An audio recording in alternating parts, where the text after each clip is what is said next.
Hi, I'm Steve Collette. I'm the CEO and co-founder of Third Degree Training, Actual Nutrition, and I sit on the board of directors with the Canadian Franchise Association. Hi, I'm Mike Melvin. I'm a partner with McInnes Cooper, and I practice primarily in the areas of franchise and trademark law. So Mike, as brands start to get traction, and they start to sell some units, and they start to get a little bit of brand value, a lot of the time we'll start to think, well, maybe multi-unit is the way we should be going to help kind of accelerate our growth. What's your thoughts on that? Well, I think, Steve, you're right that, this is a question that, all franchisors wrestle with, I'd say fairly early in the process, particularly if they do get good traction and good growth. Multi-unit franchising is certainly different than granting single units, but it has a lot of efficiencies in it, right? One of the main benefits is that, if you, for example, grant an area development agreement for a certain city or a certain portion of a city, you only have one point of contact, to deal with franchising issues, development issues, et cetera. So there are definitely advantages to it, but it's a different sort of deal, I would say, than granting a single unit franchise. So continuing on with the area development idea, which I think is one of the more basic types of multi-unit development that franchisors tend to get into, particularly in the early stages. There are a number of protections that have to be in these deals for franchisors.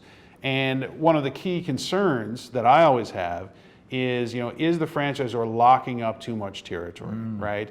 Because, when you grant a single unit franchise, and if you grant a territory, then you have a certain, relatively small area of territory locked up for the duration of that agreement, subject to potentially, encroaching, contractually. Similarly, when you grant an area development deal, you are typically going to grant some sort of exclusivity with that, right? And again, it depends on the deal, but most deals that I've seen, typically you're agreeing that you're not going to, as a franchisor, develop that area as long as the franchisee has the area development rights.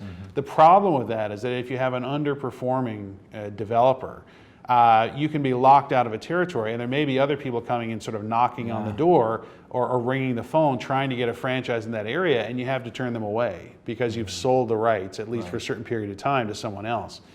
So I would say it's very important to have these deals thought through carefully and to have some protections in the agreement for the franchisor. So some of the common protections in multi-unit deals and in area development deals in particular is to, number one, have a development schedule, right? So in order to grant the development rights to a person in a certain area, they have to meet a certain schedule. So they have to be opening new stores or at least signing new agreements and paying the fees on a certain schedule. So maybe, every 6 months they have to, pay you a fee and sign an agreement, which would start the development for that store. Maybe it's every year, what have you.